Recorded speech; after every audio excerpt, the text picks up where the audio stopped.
காவ்யா, காவ்யா, காவ்யா. என்ன அருண், காவ்யாக்கு என்ன?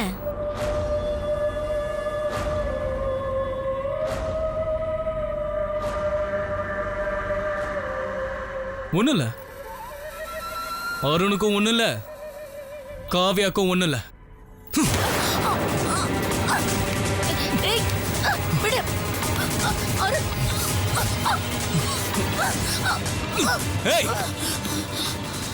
என்னடி நினைச்சிட்டு இருக்க உன் மனசுல? மிரட்டுறியா என்ன? ஒரு நல்ல குடும்பத்துல பிறந்தவன, ஒரு நல்ல டாக்டரா வாழ்ந்தவன உன் கூட பழகின ஒரே காரணத்துக்காக என் வாழ்க்கையை நீ கெடுத்துட்ட. உன் சந்தோஷத்துக்காக, உன் சுயநலத்துக்காக என் வாழ்க்கையை நீ அழிச்சிட்டடி. எல்லாத்தையும் செஞ்சு முடிச்சிட்டு என்னையும் மிரட்டுறியா? என்ன காட்டி கொடுப்பேன்னு சொல்றியா? இந்த அருண் டாக்டர், கத்திரிக்கோலால, கத்தியால ஹாஸ்பிட்டல்ல கிட்னி எடுக்க முடியும். வெளியில வந்தா அதே கத்தியால கழுத்து அவருக்கும் தெரியும்.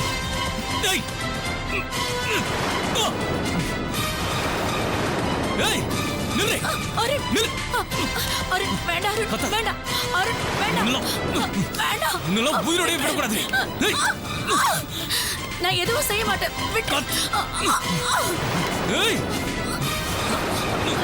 இதுக்கு மேல உன்னை விட முடியாது காவ்யா.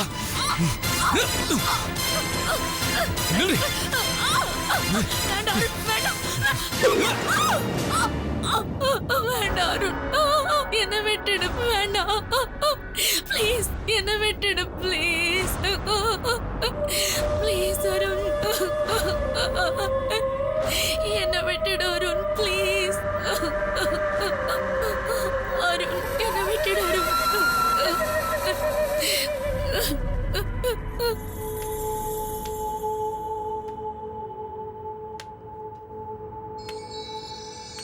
இந்திரா, அம்மா இந்திரா. வாங்க மாமா, என்ன விஷயம்? ஒன்னும் இல்ல. அம்மா இல்லையா? அம்மா கோயிலுக்கு போயிருக்காங்க மாமா. ஓ அப்படியா? அப்புறம் அத்தை விஷயத்தை பத்தி என்ன முடிவு பண்ணீங்க மாமா? தெரியலடா, என்ன முடிவு பண்றதுன்னே தெரியல.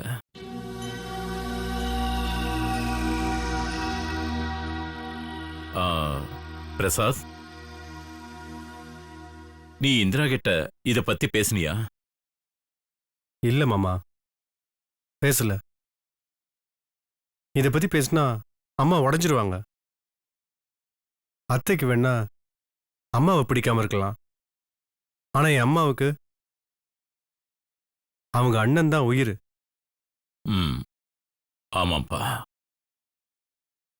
அதனால அண்ணனுக்கு இப்படி ஒரு பிரச்சனைனா எங்க அம்மா தாங்க மாட்டாங்க மாமா.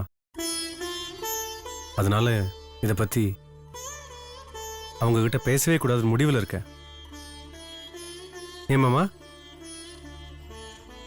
பேசாம போலீஸ்ல இன்ஃபார்ம் பண்ண வேண்டியதானே? எப்படிடா? எப்படி?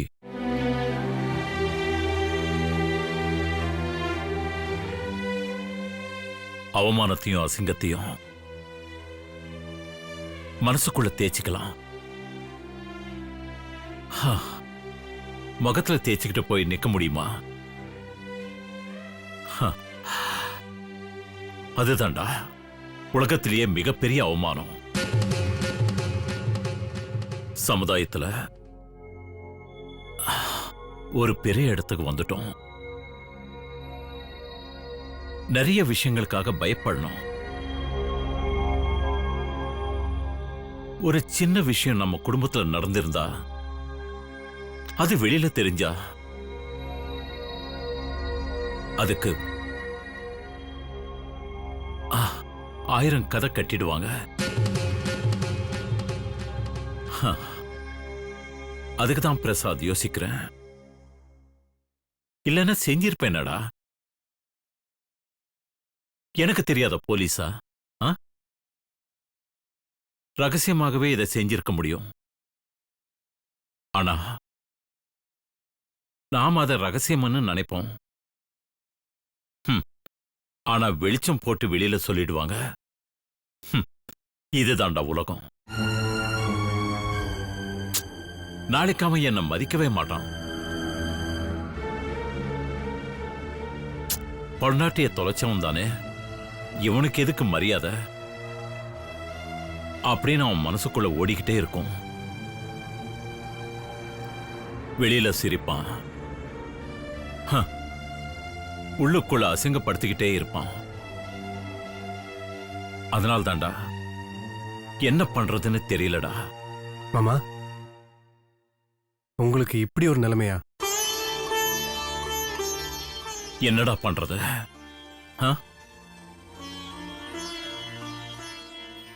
என் மேல தப்பு இருந்து நான் தொலைச்சிருந்தேனா தேடி கண்டுபிடிக்கலாம். தொலைஞ்சு போனவள எங்கடா போய் தேடுறது? கள்ளுக்குள்ள ஈரம் இருக்கும், ஆனா அவளுக்குள்ள எதுவுமே இல்லையேடா. உடைச்சிட்டு போயிட்டாளேடா. குடும்பங்கிறது எவ்வளவு கட்டுக்கோப்பான ஒரு அமைப்பு.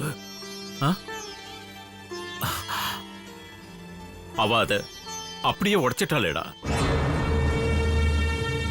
அவளுக்கு ஏதாவது மனசுக்குள்ள தோணிருந்தா அதை கூட சொல்லிருக்கலாம். அழுது அழுது நடிச்சா, அதுக்கப்புறம் ஓடி போயிட்டா. போதுண்டா, வெறுத்து போயிடுச்சுடா எனக்கு. மாமா, நீங்க இப்படி பேசக்கூடாது மாமா.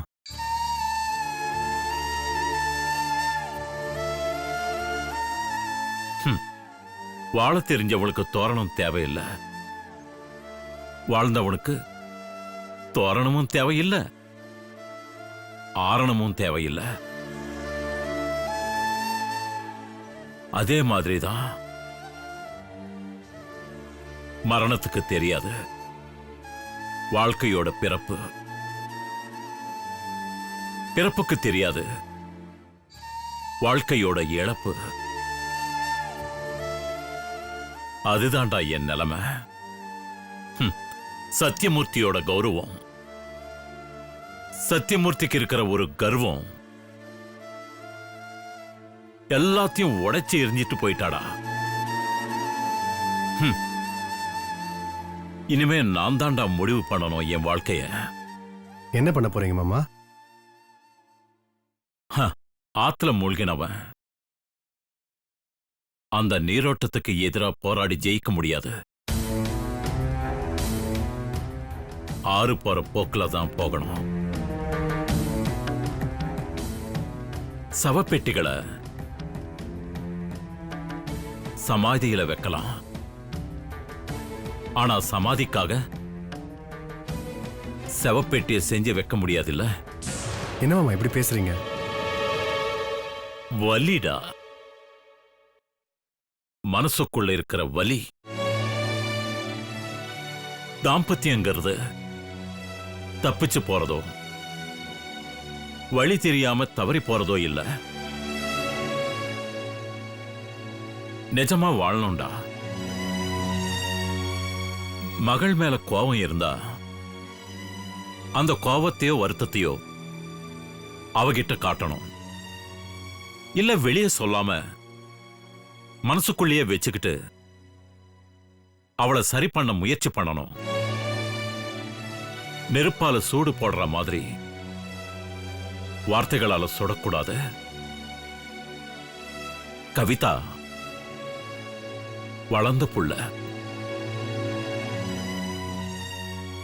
அவளுக்கு வாழ்க்கையும் தெரியும், வாழவும் தெரியும். ஆனா சின்ன வயசுல இருந்து அவளுக்கு சூட்டோட வலி தெரியாது. புரியுது மாமா. கவிதாவை நீங்க எப்படி வளர்த்தீங்க, எப்படி ஆளாக்குனீங்க, எல்லாமே எனக்கு தெரியும். ஆனா என் பிரச்சனை தான் மாமா, தர்ம சங்கடம். அம்மா கிட்டயும் மனசு திறந்து சொல்ல முடியாம, உங்களுக்கும் ஆறுதல் சொல்ல முடியாம நான் தவிச்சிட்டு இருக்கேன் மாமா. தெரியும்டா, தெரியும் பிரசாத். நான் ஏன் இதெல்லாம் உங்ககிட்ட சொல்றேன் தெரியுமா? என்னோட வலி, என்னோட வேதனை, இத நான் யார்கிட்ட போய் சொல்ல முடியும்? கவிதா கிட்ட சொல்ல முடியுமா? இல்ல அருண்கிட்ட சொல்ல முடியுமா? யார்கிட்டயுமே சொல்ல முடியாது பிரசாத். என் மருமகன் நீ.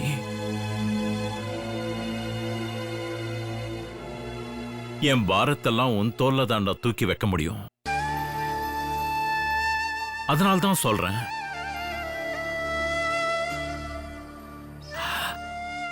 ஒருவேளை இதெல்லாம் தப்புன்னு உனக்கு தெரிஞ்சா என்ன மன்னிச்சிடுற. என்ன மாமா?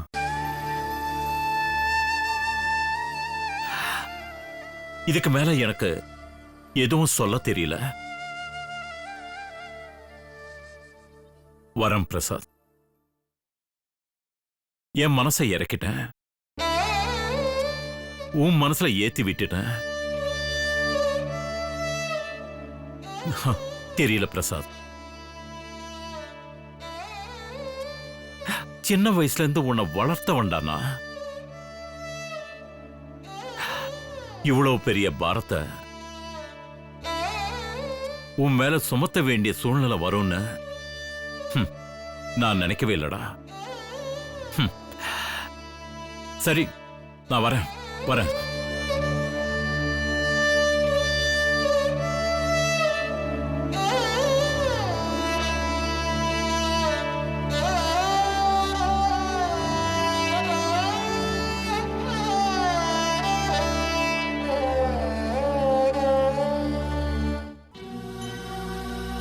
அருண், அருண்,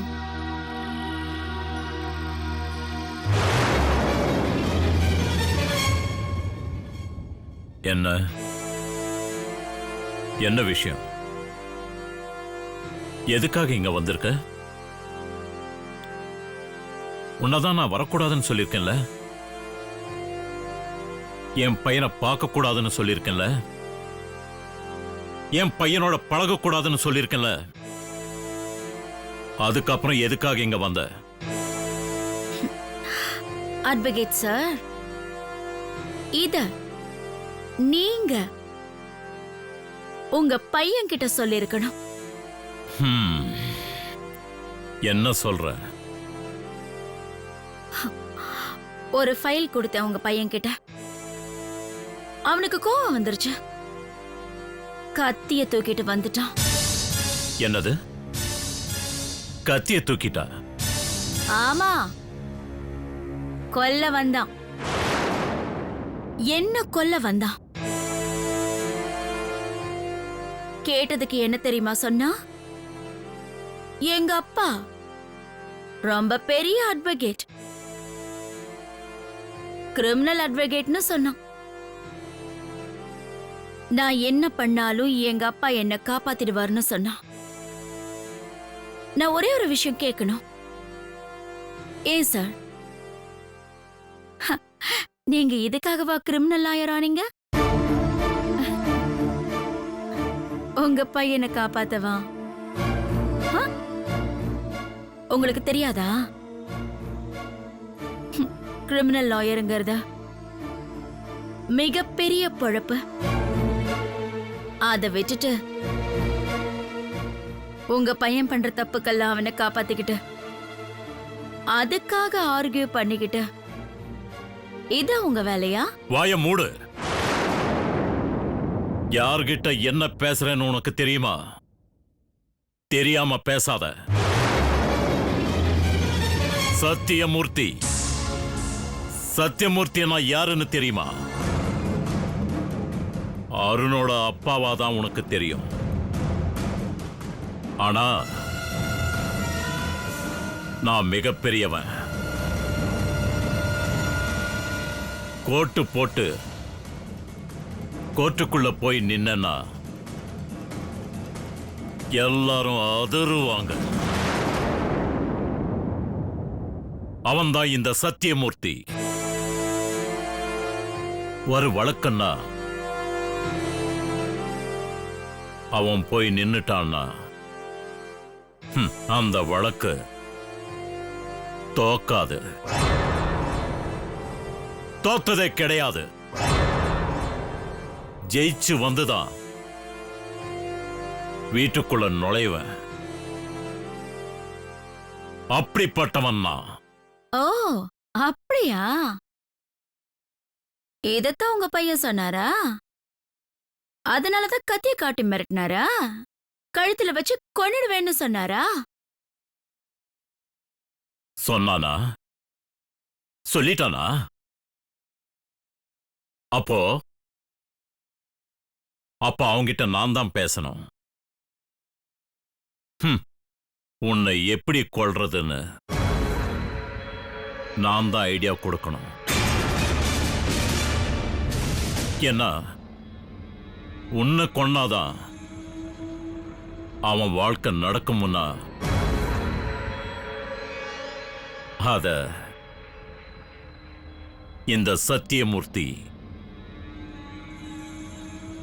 தான் பையனுக்காக செய்வான். எவ்வளவு பேருக்காக செஞ்சவன் என் பையனுக்காக செய்ய மாட்டானா?